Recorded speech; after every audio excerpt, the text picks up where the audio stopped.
अस्सलामु अलैकुम सर।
अस्सलाम वालेकुम।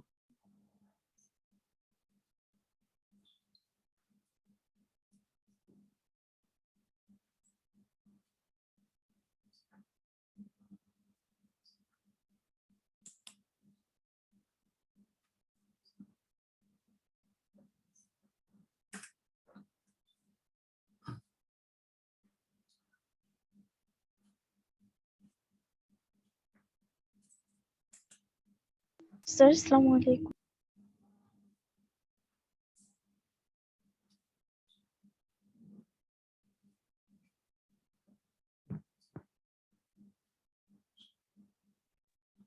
सर अस्सलाम वालेकुम।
শিবা তোমাদের পরে ক্লাসটা কার?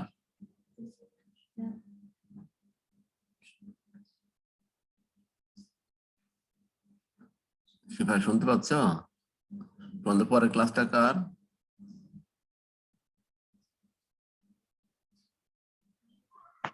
Sir Imran sir. ও আচ্ছা ঠিক আছে, তাহলে তো ইমরান স্যারের ক্লাস বিজনেস ইউনিট সবাই হবে। जी सर। ঠিক আছে, আমরা রুল কলটা করে নিচ্ছি। হিউম্যানিটিজ 1 থেকে 5 পর্যন্ত কেউ নাই না? 1 থেকে 5 পর্যন্ত কেউ নাই হিউম্যানিটিজ। আমরা পরে যারা আসবে তার একটু ইয়ে করে নেবো হিউম্যানিটিজ। তাইলে 16 এবং 17 দেখতে হিউম্যানিটিজ 16 এবং 17 বিজনেস। अस्सलामु अलैकुम सर। ওয়ালাইকুম সালাম। হ্যাঁ, বিজনেস বলো তো 1 থেকে 5 পর্যন্ত কেউ নাই না? ও পারি আছে। পারিহা আছে বিজনেস, পারিহা 3, তারপরে আর নাই না। তারপর বিজনেস 6 থেকে 10 পর্যন্ত 6 আছে না, 6 জি স্যার 6 আছে, আর 10 পর্যন্ত নাই, 11 থেকে 15 পর্যন্ত কেউ নাই, 16 থেকে 20, 16 থেকে 20 পর্যন্ত কে আছো বিজনেস, স্যার রোল 3। স্যার আমি রুল 16 আছো না, রুল 16, তাইলে আমরা পাইলাম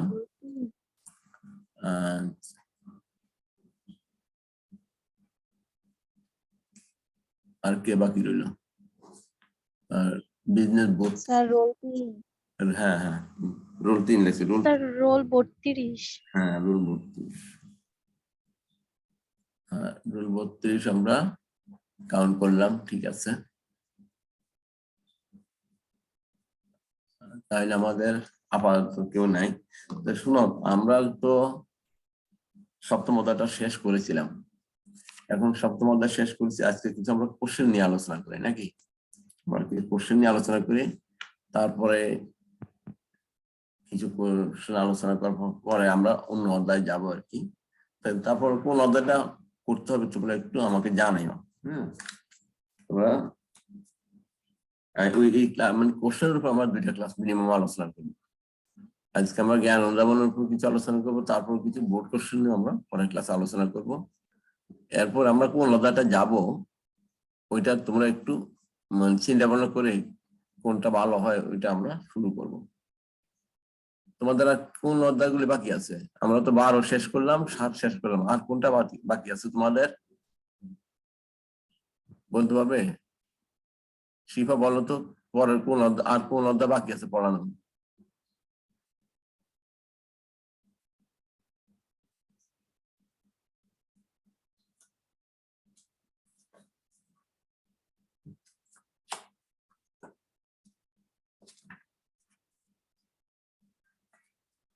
শুনতে পাচ্ছ আমার কথা?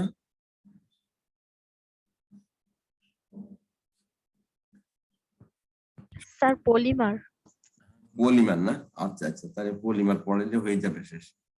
সবাই কাছাকাছি, এটা কি শেষ হয়েছে বলে না? সবাই কাছাকাছি? স্যার এই চ্যাপ্টারটা নেই। আচ্ছা আচ্ছা ঠিক আছে, তাহলে আমরা পলিমার পড়াবো, ঠিক আছে পলিমার মনে রইল। আমরা অম্লকারক লবণের ব্যবহার এটা আমরা শেষ করে পলিমারটা নিয়ে শুরু করব। তাহলে আমরা কিছু কোশ্চেন স্ক্রিন শেয়ার করে দেখি কেমন হয়।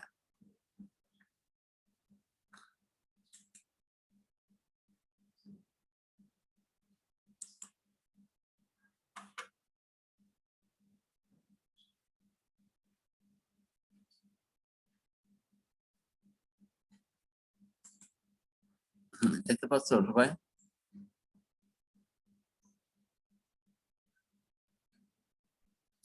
আমাদের কোশ্চেনটা কি দেখতে পাচ্ছ?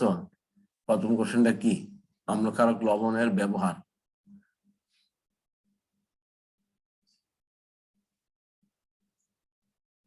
বলো তো প্রথম কোশ্চেনটা কি দেখা যাচ্ছে নি? শিফা বলো তো। জি স্যার হ্যাঁ আমাদের এই কোশ্চেন স্ক্রিনে আছে কিনা দেখো তো। জি স্যার দেখা যাচ্ছে। আচ্ছা দেখা গেলে তো আমাদের জন্য গুড। তো আমরা অম্লকারক লবণের মধ্যে আমরা এটা প্রথম কোশ্চেনটা কি ছিল? অ্যাসিডিটি।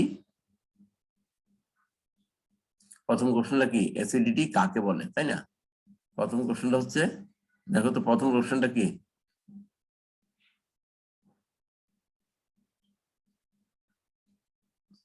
শিবা বলো তো, এই কোশ্চেনটা পড়ো তো, ক এর 1 এর ক।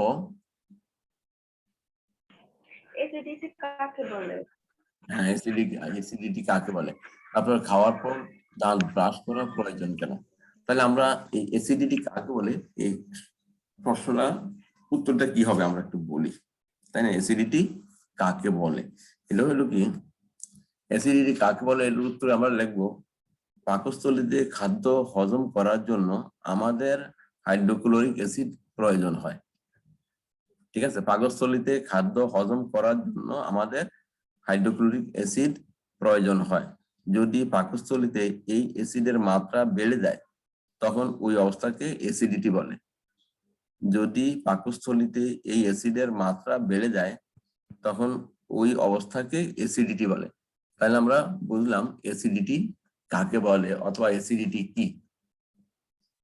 বুঝতে পারছো সবাই? আমরা আবার বলছি অ্যাসিডিটি কাকে বলে। হ্যাঁ, অ্যাসিডিটি কাকে বলে এটার উত্তরে আমরা দেখব যে পাকস্থলীতে খাদ্য হজম করার জন্য আমাদের হাইড্রোক্লোরিক অ্যাসিড প্রয়োজন হয়। যদি পাকস্থলীতে এই অ্যাসিডের মাত্রা বেড়ে যায় তখন ওই অবস্থাকে অ্যাসিডিটি বলে। এরপরে আমরা দেখতে পারছি কি খাওয়ার পর দাঁত ব্রাশ করা প্রয়োজন কেন। খাওয়ার পর দাঁত ব্রাশ করা প্রয়োজন কেন, তা এটা আমরা করব কি, খাওয়ার পর দাঁত ব্রাশ করা দাঁতের যত্নের একটি আবশ্যকীয় অংশ। দাঁতের যত্নের একটা আবশ্যকীয় অংশ। খাদ্যকণা দাঁতের ফাঁকে আটকে থাকে, কারণ খাওয়ার পর খাদ্যকণা দাঁতের ফাঁকে আটকে থাকে। উক্ত খাদ্যকণা দাঁতের অভ্যন্তরে আটকে থাকলে ক্ষতিকর ব্যাকটেরিয়া জন্মানোর পরিবেশ তৈরি হয়। উক্ত খাদ্যকণা দাঁতের ফাঁকে আটকে থাকলে ক্ষতিকর ব্যাকটেরিয়া জন্মানোর পরিবেশ তৈরি হয়। তাই ব্যাকটেরিয়ার জন্ম ও বৃদ্ধি রোধে খাওয়ার পর দাঁত ব্রাশ করা প্রয়োজন, তাই না? তাহলে আমরা আবার বলছি, দেখো খাওয়ার পর দাঁত ব্রাশ করা প্রয়োজন কেন, এটা ব্যাখ্যা করবে। তাহলে ব্যাখ্যা করার জন্য আমরা লিখবো খাওয়ার পর ব্রাশ করা দাঁতের যত্নের একটি আবশ্যকীয় অংশ। খাওয়ার পর ব্রাশ করা দাঁতের যত্নের একটা অত্যাবশ্যকীয় অংশ। খাদ্যকণা দাঁতের ফাঁকে আটকে থাকে। উক্ত খাদ্যকণা দাঁতের অভ্যন্তরে আটকে থাকলে ক্ষতিকর ব্যাকটেরিয়া জন্মানোর পরিবেশ তৈরি হয়। তাই ব্যাকটেরিয়ার জন্ম ও বৃদ্ধি রোধে খাবার পর দাঁত ব্রাশ করা প্রয়োজন। এটা আমরা ব্যাখ্যাটা লিখতে পারি এভাবে। তারপরে আসো আমাদের পিএইচ কাকে বলে। পিএইচ কাকে বলে? পিএইচ আমরা বইও পড়েছি, তাই না? কোন জলীয় দ্রবণে হাইড্রোজেন আয়নের ঘনমাত্রার ঋণাত্মক লগারিদমকে পিএইচ বলে। আমরা বইয়ের মধ্যে এই জিনিসটা আমরা পেয়েছি। বইয়ের মধ্যে পৃষ্ঠাটা আমি একটু বলছি, দেখো পিএইচ কি। পিএইচ আমরা অনেক ধরনের পিএইচ মাপার সিস্টেম আমরা শিখেছি। তো পিএইচ কে বলা হয়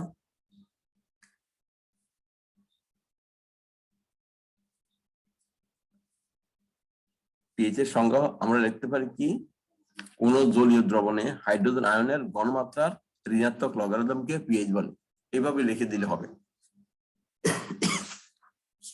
কারণ পিএইচ এর সংজ্ঞা এখানে কিন্তু এত সুন্দরভাবে ইয়ে করা নাই।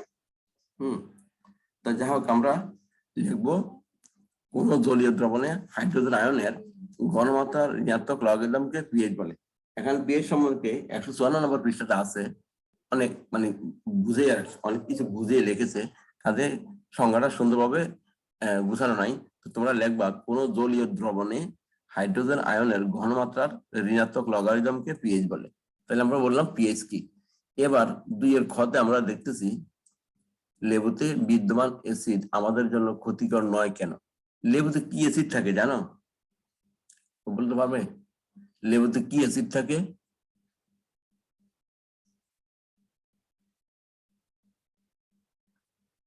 মনে নাই? লেবুতে কি সাইট্রিক অ্যাসিড থাকে। লেবুতে থাকে সাইট্রিক অ্যাসিড। হ্যাঁ, একটু মনে রাখবা, লেবুতে থাকে সাইট্রিক অ্যাসিড। আর তেঁতুলে কি অ্যাসিড থাকে এটাও তো বলছিলাম। তেঁতুলটা মনে আছে? শিপার মনে আছে নি? তেঁতুলে তেঁতুলে কি অ্যাসিড থাকে? তেঁতুল থাকে টার্টারিক অ্যাসিড। তেঁতুল থাকে টার্টারিক অ্যাসিড। হ্যাঁ, যাক আমরা তেঁতুল ক্লাস 8 এর বই তোমার পড়ছো তো, অনেকে ভুলে গেছে একটু। তো আমরা জানি তেঁতুল থাকে টার্টারিক অ্যাসিড আর লেবুতে থাকে সাইট্রিক অ্যাসিড। তো আমরা লিখবো লেবুতে বিদ্যমান অ্যাসিড আমাদের জন্য ক্ষতিকর নয় কেন? অ্যাসিড তো ক্ষতিকর, কিন্তু লেবুতে বিদ্যমান যে অ্যাসিড এটা ক্ষতিকর নয় কেন? যদি ক্ষতিকর হইতো তাহলে আমরা তো খাইতে পারতাম না। হ্যাঁ, আমরা যেহেতু এটা খাই কাজে এটা ক্ষতিকর না। লেবুতে প্রচুর পরিমাণে সাইট্রিক অ্যাসিড থাকে। এটি একটি দুর্বল অ্যাসিড যা আমাদের জন্য ক্ষতিকর নয়। এটা একটা দুর্বল অ্যাসিড। অনেকগুলি দুর্বল অ্যাসিড আছে। এটা যদিও এটা জৈব অ্যাসিড না, এটা জৈব অ্যাসিড। লেবুতে সাইট্রিক অ্যাসিড কিন্তু জৈব অ্যাসিড, আর খনিজ অ্যাসিড হলো কার্বনিক অ্যাসিড।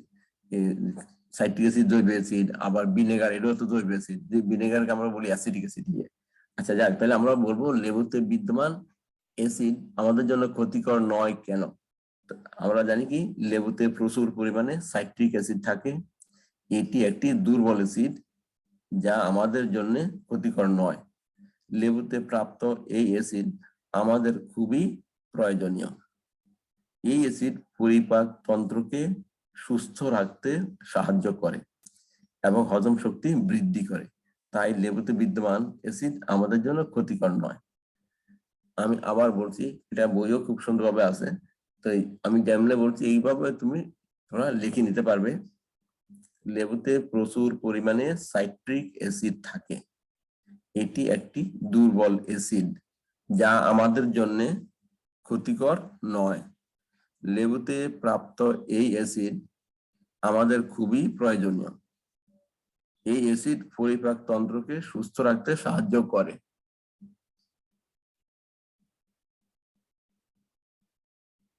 এবং হজম শক্তি বৃদ্ধি করে। তাই লেবুতে বিদ্যমান অ্যাসিড আমাদের জন্য ক্ষতিকর নয়। আমরা শেষ করলাম। এবার আসি আমরা 3 নম্বর প্রশ্ন। 3 নম্বর প্রশ্ন 3-এর ক।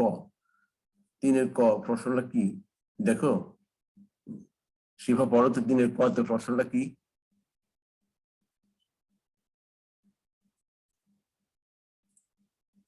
পড়ো না।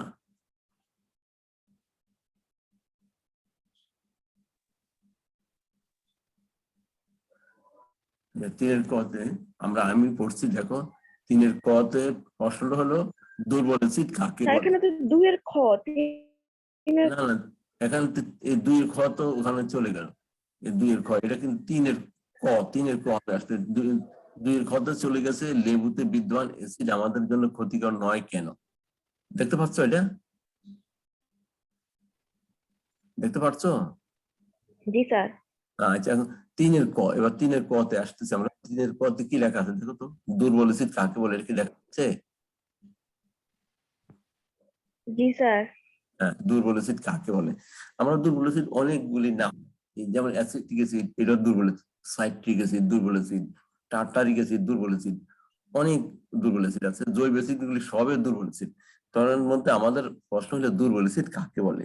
তো উত্তরটা আমরা লিখবো যে যেসব অ্যাসিড পানিতে সম্পূর্ণরূপে বিয়োজিত না হয়ে আংশিকভাবে বিয়োজিত হয়। অর্থাৎ যতগুলি অ্যাসিডের অণুতে তার সবগুলি হাইড্রোজেন তৈরি করে না। অ্যাসিডে যতগুলি হাইড্রোজেন অণু আছে তার সবগুলি হাইড্রোজেন আয়ন তৈরি করে না, তাদেরকে দুর্বল অ্যাসিড বলে। আমরা সংজ্ঞাটা লিখবো, যেসব অ্যাসিড পানিতে সম্পূর্ণরূপে বিয়োজিত না হয়ে আংশিকভাবে বিয়োজিত হয়। আমি আবার বলছি, যেসব অ্যাসিড পানিতে সম্পূর্ণরূপে বিয়োজিত না হয়ে আংশিকভাবে বিয়োজিত হয়।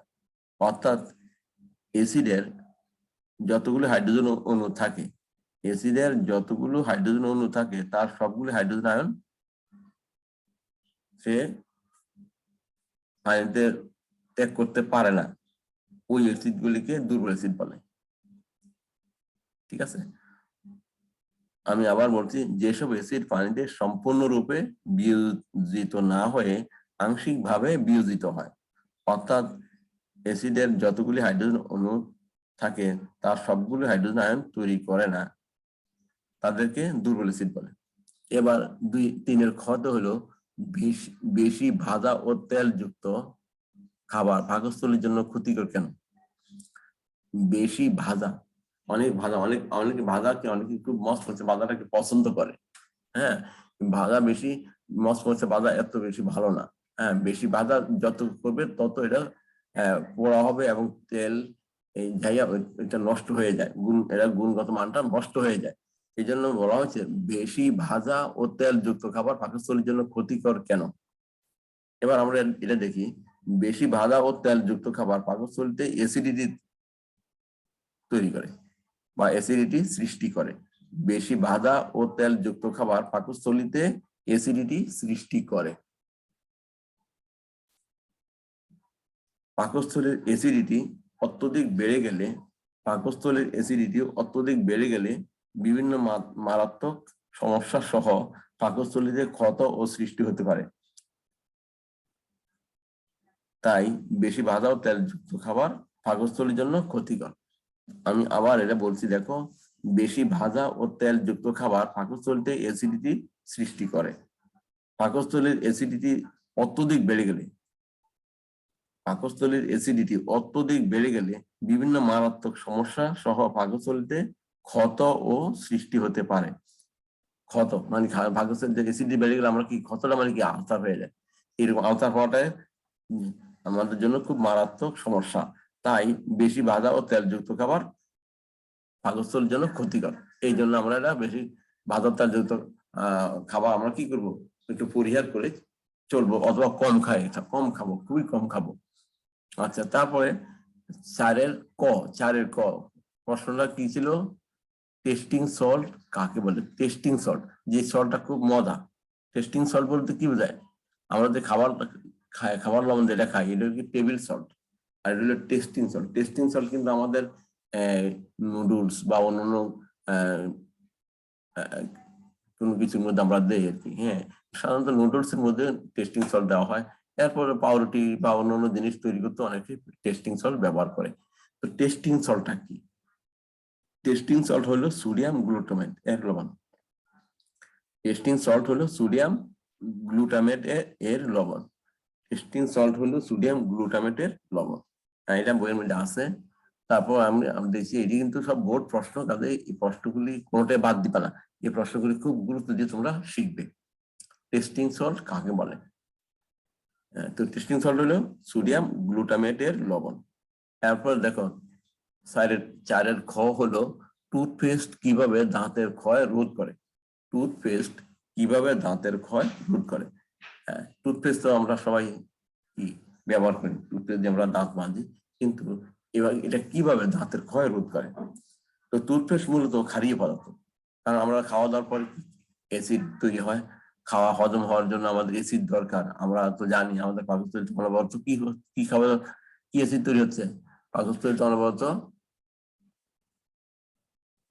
একজন 44 আসছে না, এটা বিজনেস 44, বিজনেস 44।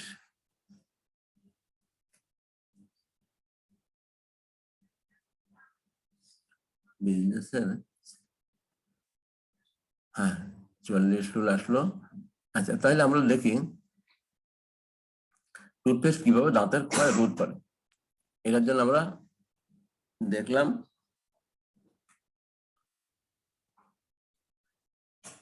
টুথপেস্ট মূলত ক্ষারীয় পদার্থ। খাদ্য গ্রহণের পর আমাদের মুখে এক ধরনের অ্যাসিড তৈরি হয়। এই অ্যাসিড দাঁত ক্ষয় করে, কারণ এই যে হাইড্রোক্লোরিক অ্যাসিড এটা একটা শক্তিশালী অ্যাসিড, কিন্তু এই অ্যাসিডটা দাঁত ক্ষয় করে। তো টুথপেস্ট দিয়ে দাঁত ব্রাশ করলে দাঁত ক্ষয় রোধ হয় এবং অ্যাসিডের ক্রিয়াও প্রশমিত হয়। কারণ টুথপেস্টে আমরা জানি ম্যাগনেসিয়াম হাইড্রোক্সাইড এবং অ্যালুমিনিয়াম হাইড্রোক্সাইড, অর্থাৎ মিল্ক অফ ম্যাগনেসিয়া এটা থাকে। টুথপেস্টে কিন্তু মিল্ক অফ ম্যাগনেসিয়া থাকে, এই জন্য আমরা জানি এটা কি আমাদের দাঁত ক্ষয় রোধ করে। কারণ অ্যাসিড এবং ক্ষার দুইটা বিক্রিয়া করে কি উৎপন্ন হয়? অ্যাসিড এবং ক্ষার বিক্রিয়া করে আমাদের কি তৈরি করে? এই লবণ পানি উৎপন্ন করে। লবণ পানি যেহেতু উৎপন্ন হয়, এই জন্য আমাদের কি দাঁত ক্ষয় রোধ হয়। বুঝতে পেরেছ সবাই?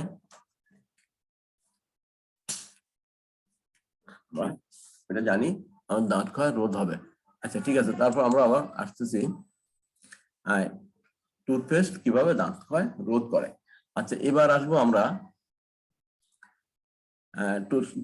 টেস্টিং সল্ট গেল এবং টুথপেস্ট কিভাবে দাঁত ক্ষয় রোধ করে, এটা আমরা শেষ করলাম। এবার আসি আমরা ক্যালামিন কি, 5 ক। দেখো 5 কতে আছে কি, ক্যালামিন কি। তো ক্যালামিন এটা একটা লবণ। দেখো ক্যালামিন 5 কতে আমরা দেখছি ক্যালামিন কি। ক্যালামিন হলো জিঙ্ক কার্বন তৈরি একটা লোশন। ক্যালামিন হলো একটা লোশন। হ্যাঁ, এটা কি দিয়ে তৈরি? ক্যালামিন হলো জিঙ্ক কার্বনেটের তৈরি একটা লোশন। আমরা সবাই লোশন ব্যবহার করি। এটা হলো ক্যালামিন লোশন। আমরা কোথায় ব্যবহার করি? ত্বকের মধ্যে আমরা মানে লোশন ব্যবহার করি। এই জন্য আমরা এটা শিখবো ক্যালামিন। এটা একটা জিঙ্কের একটা আকরিক কিন্তু ক্যালামিন। যারা সায়েন্সে পড়ে তারা কিন্তু এটা বেশ ভালোভাবে পড়ে, ভালোভাবে শিখে ক্যালামিনটা কি।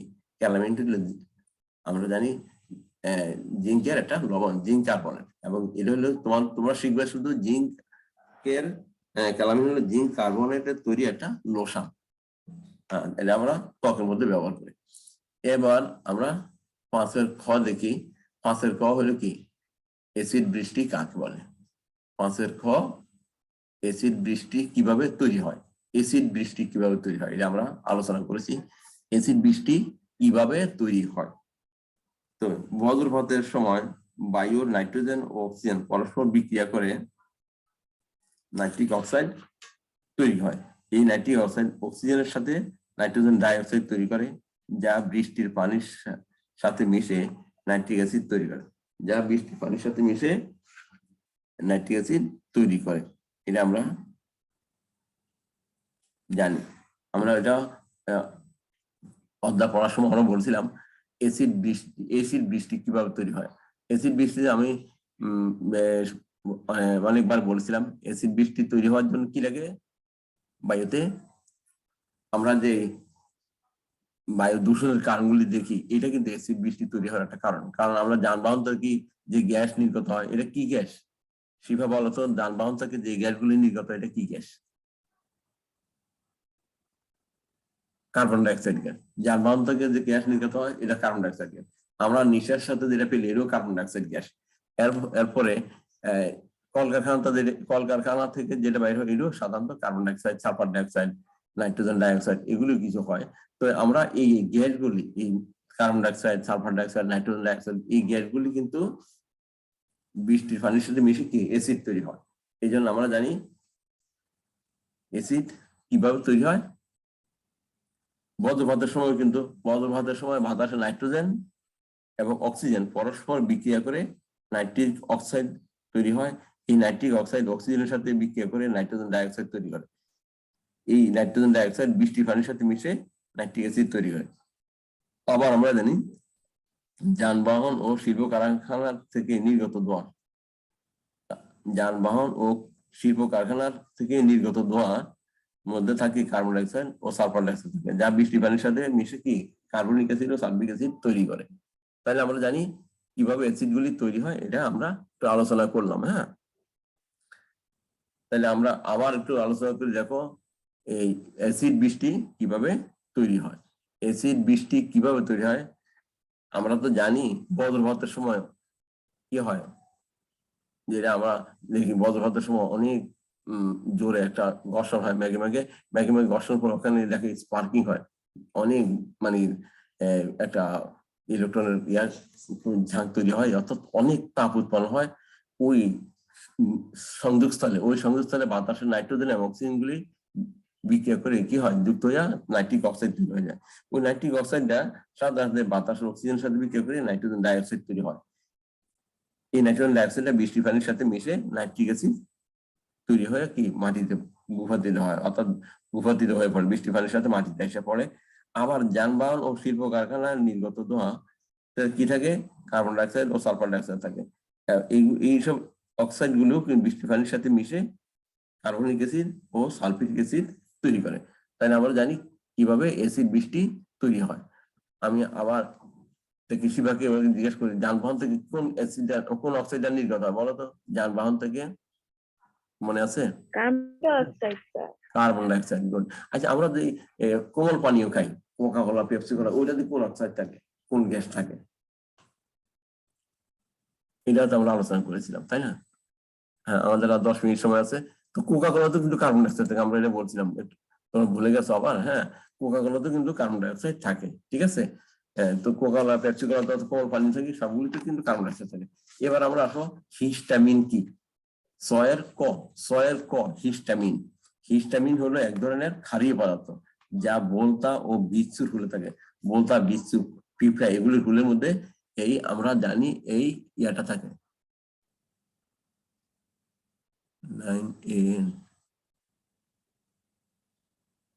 9A সেকশন কি এটা জয়েন করতেছে? আচ্ছা, তাহলে হিস্টামিন কি? হিস্টামিন হলো এক ধরনের ক্ষারীয় পদার্থ যা বোলতা ও বিচ্ছুর হুলে থাকে। যা বোলতা ও বিচ্ছুর হুলে এই জিনিসটা থাকে, এটা হলো হিস্টামিন নামে পরিচিত। হিস্টামিন হলো এক ধরনের ক্ষারীয় পদার্থ যা বোলতা ও বিচ্ছুর হুলে থাকে। আমরা জানি বোলতা বা বিচ্ছু অথবা মৌমাছি কামড় দিলে কি হুল পড়ে দিলে আমাদের জ্বালা করে, ওইটাতে আসলে কিন্তু হিস্টামিন নামক একটা ক্ষারীয় পদার্থ থাকে। আচ্ছা, যাক, এই জন্য আমরা এই জন্য বলি হিস্টামিন হলো এক ধরনের ক্ষারীয় পদার্থ যা বোলতা ও বিচ্ছুর হুলে থাকে। এরপরে 6 খতে আমরা দেখি শক্তিশালী ও দুর্বল অ্যাসিড বলতে কি বোঝায়, কোনটা শক্তিশালী অ্যাসিড এবং কোনটা দুর্বল অ্যাসিড, এটা আমরা একটা টেবিলে পেয়েছিলাম প্রথম দিকে। শক্তিশালী অ্যাসিড ছিল sulfuric acid, hydrochloric acid, nitric acid. আর শক্তিশালী কি ছিল, দুর্বল অ্যাসিড গুলি ছিল কার্বনিক অ্যাসিড, তারপরে অ্যাসিটিক অ্যাসিড, আর হলো অক্সালিক অ্যাসিড, এরকম ছিল। তো আমরা এখন সংজ্ঞাটা বলবো, যেসব অ্যাসিড পানিতে সম্পূর্ণরূপে বিয়োজিত হয়ে হাইড্রোজেন আয়ন তৈরি করে তাদেরকে শক্তিশালী অ্যাসিড বলে। আমি আবার বলছি, যেসব অ্যাসিড পানিতে সম্পূর্ণরূপে বিয়োজিত হয়ে হাইড্রোজেন আয়ন তৈরি করে তাদেরকে শক্তিশালী অ্যাসিড বলা হয়। যেমন খনিজ অ্যাসিড সমূহ সাধারণত শক্তিশালী অ্যাসিড। খনিজ অ্যাসিড সমূহ সাধারণত শক্তিশালী অ্যাসিড হয়ে থাকে। যেমন আমরা দেখছি হাইড্রোক্লোরিক অ্যাসিড, নাইট্রিক অ্যাসিড ও সালফিউরিক অ্যাসিড। এরপরে দুর্বল অ্যাসিড হলো যেসব অ্যাসিড পানিতে সম্পূর্ণ বিয়োজিত না হয়ে আংশিকভাবে বিয়োজিত হয়। যেসব অ্যাসিড পানিতে সম্পূর্ণ বিয়োজিত না হয়ে আংশিকভাবে বিয়োজিত হয়, সামান্য হাইড্রোজেন আয়ন তৈরি করে, তাদেরকে দুর্বল অ্যাসিড বলে। জৈব অ্যাসিড সমূহ সাধারণত দুর্বল অ্যাসিড, যেমন ইথানোয়িক অ্যাসিড, ফর্মিক অ্যাসিড। যেমন ইথানোয়িক অ্যাসিড, ফর্মিক অ্যাসিড। আমি আবার বলছি, যেসব অ্যাসিড পানিতে সম্পূর্ণ বিয়োজিত না হয়ে ডাক দিচ্ছ কেন? আমি কিন্তু রোল নাম্বারটা ইয়ে করে রাখবো, মুছে ইয়ে করো। হ্যাঁ হ্যাঁ, এটা ডাকলে ইয়ে করো।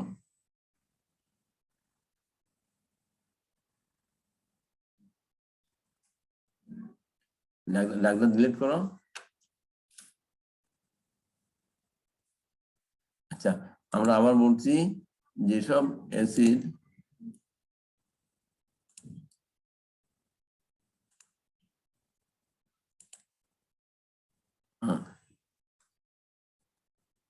আমরা বলি যেসব অ্যাসিড পানিতে সম্পূর্ণ বিয়োজিত না হয়ে আংশিকভাবে বিয়োজিত হয়ে সামান্য হাইড্রোজেন আয়ন দেয়, তাদেরকে বলি কি আমরা? যেসব অ্যাসিড পানিতে সম্পূর্ণ বিয়োজিত না হয়ে আংশিকভাবে বিয়োজিত হয়ে সামান্য হাইড্রোজেন আয়ন দেয় তাদেরকে দুর্বল অ্যাসিড বলে।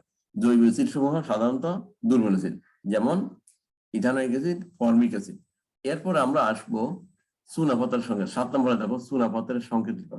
তোমার চুনাপাতার সংকেত লিখবা calcium carbonate, CaCO3। Calcium carbonate হলো চুনাপাতার সংকেত। এটাও তোমার বইয়ের মধ্যে আছে, CaCO3, ক্যালসিয়াম কার্বনেট হলো চুনাপাতার সংকেত। এরপর আমরা দেখবো বোলতা কামড়ালে জ্বালা করে কেন। এটা আমরা বলেছিলাম, বোলতা কামড়ালে জ্বালা করে কেন। তো আমরা জানি বোলতার হলে কি থাকে, হিস্টামিন নামক রাসায়নিক পদার্থ থাকে। একটু আগে আমরা পড়ছিলাম হিস্টামিন হলো এক ধরনের ক্ষারীয় পদার্থ, তাই না? তো বোলতার হলে কি থাকে, হিস্টামিন নামক এক ধরনের রাসায়নিক পদার্থ নিশ্চিত হয় বোলতার হুল থেকে এক ধরনের হিস্টামিক নামক রাসায়নিক পদার্থ নিশ্চিত হয়। এটি ক্ষারীয় পদার্থ। তাই বোলতা কামড়ালে ক্ষারীয় পদার্থের ক্রিয়ায় ত্বকে জ্বালা করে। ত্বক জ্বালা করে। এটা আমরা একটু ব্যাখ্যা করে নেবো। যেহেতু বলছে বোলতা কামড়ালে জ্বালা করে কেন, এটা 2 নম্বরের প্রশ্ন, যেহেতু তোমরা একটু বেশি করে লিখতে হবে। তো বেশি করে কি লিখবে তোমরা? লিখবা বোলতার হুলে ফুল থেকে হিস্টামিন নামক এক ধরনের রাসায়নিক পদার্থ নিঃসৃত হয়। বোলতার ফুল থেকে হিস্টামিন নামক এক ধরনের রাসায়নিক পদার্থ নিঃসৃত হয়। এটি একটি ক্ষারীয় পদার্থ। তাই বোলতা কামড়ালে ক্ষারীয় পদার্থের ক্রিয়ায় ত্বকে জ্বালা করে। হ্যাঁ, এটা লিখলে হবে। এরপর 8 নম্বর আমরা দেখি বেকিং সোডার সংকেত কি। 8 নম্বর দেখো, 8 নম্বর প্রশ্ন হল কি, বেকিং সোডা আমরা সবাই ব্যবহার করি। বেকিং সোডা সবাই ব্যবহার হয় কি, সবাই বেকিং সোডা পাউরুটি তৈরি করতে বেকিং সোডা ব্যবহার করে। বেকিং সোডা দিলে কিন্তু পাউরুটি ফুলে যায়, কারণ বেকিং সোডা কি থাকে, কার্বনেট থাকে। বেকিং সোডার সংকেত হলো সোডিয়াম বাইকার্বনেট, অর্থাৎ সোডিয়াম হাইড্রোজেন কার্বনেট বলি আমরা, এটাকে আমরা খাবার সোডাও বলি। তো বেকিং সোডা হলো কি, সোডিয়াম হাইড্রোজেন কার্বনেট অথবা সোডিয়াম বাইকার্বনেট। এটার সংকেত তোমরা বইয়ের মধ্যে দেখবা NaOH NaOH ঠিক আছে। এটা আমি পরের ক্লাসে এগুলো একটু লিখে দিব। চুনা পাতার সংকেত, বেকিং সোডার সংকেত, এরপরে তোমাদের কি জানি ব্লিচিং পাউডার সংকেত, এগুলি আমরা পরের ক্লাসে তোমাদেরকে লিখে দেখাই দেবো। হ্যাঁ, তাদের যদি মানে বই সুন্দরভাবে নাই, এগুলো আমি তোমাদেরকে একটু লিখে দেবো। যেরকম ভাবে আমি অ্যাব্রিভিয়েশন গুলো একটু লিখে দিয়েছিলাম, এগুলির সংকেত গুলো আমরা একটু লিখে দেবো। ভিনেগারের সংকেত কি। হ্যাঁ, তা যা হোক, আমরা বলছিলাম বেকিং সোডার সংকেত হলো সোডিয়াম হাইড্রোজেন কার্বনেট অথবা সোডিয়াম বাইকার্বনেট। এরপর কিন্তু আমার কাপড় কাঁচা সোডা আছে, এটা হলো সোডিয়াম কার্বনেট, ওটাতে 10 পানিও থাকে। তো আমরা শিখলাম কি, সোডিয়াম বেকিং সোডার সংকেত লিখো। হ্যাঁ, এরপর আমরা ভিনেগারকে দুর্বল অ্যাসিড বলা হয়। আমরা ভিনেগার তো সবাই খাই, ভিনেগার সিরকাও বলি, ভিনেগারকে আমরা সিরকাও বলে থাকি। তো এই ভিনেগারকে দুর্বল অ্যাসিড বলা হয় কেন?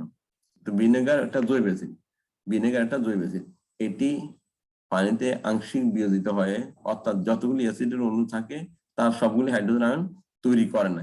এই কারণে ভিনেগারকে দুর্বল অ্যাসিড বলা হয়। আমরা জানি দুর্বল অ্যাসিডের সংখ্যা একটু আগে আমরা শিখছিলাম, যেসব অ্যাসিড পানিতে সম্পূর্ণ বিয়োজিত না হয়, আংশিক ভাবে বিয়োজিত হয় এবং সামান্য হাইড্রোজেন আয়ন তৈরি করে, তাদেরকে দুর্বল অ্যাসিড বলছিলাম। সকল জৈব অ্যাসিড সাধারণত দুর্বল অ্যাসিড হয়ে থাকে। তা আমরা এই জন্য ভিনেগার কিন্তু একটা জৈব অ্যাসিড, তা আমরা ভিনেগার দেবো, ভিনেগার একটা জৈব অ্যাসিড। এই অ্যাসিড পানিতে আংশিক বিয়োজিত হয়, অর্থাৎ যতগুলি অ্যাসিডের অণু থাকে, অর্থাৎ ভিনেগারে যতগুলি অ্যাসিড অণু থাকে তার সবগুলি হাইড্রোজেন তৈরি করে না। এই কারণে ভিনেগারকে দুর্বল অ্যাসিড বলা হয়। এরপর আমরা দেখছি ভিনেগারের সংকেত লিখো। আমি এখানে লিখে দিইনি, পরের বার আমি লিখবো ভিনেগার সংকেত তোমাদের লিখে দেবো। CH3, অর্থাৎ সি কার্বন থাকবে, হাইড্রোজেন থাকবে, তারপর আবার কার্বন, আবার দুইটা অক্সিজেন, পরে হাইড্রোজেন। আমি এই সংকেতগুলো তোমাদের একটু লিখে দিব পরের ক্লাসে। ভিনেগারের সংকেত হলো CH3COOH। হ্যাঁ, এটা আমি পরের ক্লাসে তোমাদেরকে দেখাই দেব। ঠিক আছে। এরপরে আমি লিখছি কি 9 নম্বরে খ, এসিড ও ক্ষারের মধ্যে দুটি পার্থক্য দেখাও। আমরা কয়টা প্রশ্ন লিখলাম? 12টা প্রশ্ন লিখছি। তাই আজকে আমরা সবগুলো আলোচনা করবো না। ভিনেগার সংকেত শেষ হলো, এবার এসিড ও ক্ষারের মধ্যে দুটি পার্থক্য দেখাও। মানে এসিড কি, ক্ষার কি। তো দুটি পার্থক্যের মধ্যে তোমরা লিখবা, এটা টেবিল করে লিখলে মানে এসিডের নিচে লিখবা এসিড জলীয় দ্রবণে হাইড্রোজেন আয়ন দেয়, আর ক্ষারের নিচে লিখবা ক্ষার জলীয় দ্রবণে হাইড্রোক্সাইড আয়ন দেয়, OH আয়ন দেয়। এসিড জলীয় দ্রবণে কি দিবে? হাইড্রোজেন আয়ন, আর ক্ষার দিবে হাইড্রোক্সাইড আয়ন, OH আয়ন আর কি। এরপরে আরেকটা পার্থক্য লিখবা, এসিড নীল লিটমাস কাগজকে লাল করে, আর ক্ষার লাল লিটমাসকে নীল, উল্টাটা। তাহলে আমাদের এই 9 পর্যন্ত শেষ করলাম। তারপর 10-এর প্রশ্ন হলো তূত্রের সংকেত, এগুলো তোমাদেরকে আমি পরের ক্লাসে লিখে দেবো। আমি আর সবগুলি আলোচনা করছি না, ওই 10 থেকে ওইগুলো আলোচনা করবো, প্লাস আমাদের যতগুলি সংকেত আছে, টেবিল লবণের সংকেত কি, এগুলো কিন্তু আমরা পরের যাতে লিখে দেবো, ওই সময় সব আলোচনা করেন। দেখো এই সোডিয়াম কার্বন, দেখছো সোডিয়াম কার্বন, এটা আমাদের আছিল, এটা কিন্তু কাপড় কাঁচা সোডা, Na2CO3, দেখতে পাচ্ছ? হ্যাঁ, শিবা তুমি কি এটা পড়তে পারবে? এটা Na2CO3, এটার নাম কি? বলো তো এটার নামটা কি হবে? Hydrochloric acid. সোডিয়াম না, এই দেখো বাংলাতে লিখে দিচ্ছে সোডিয়াম কার্বনেট, এটার নাম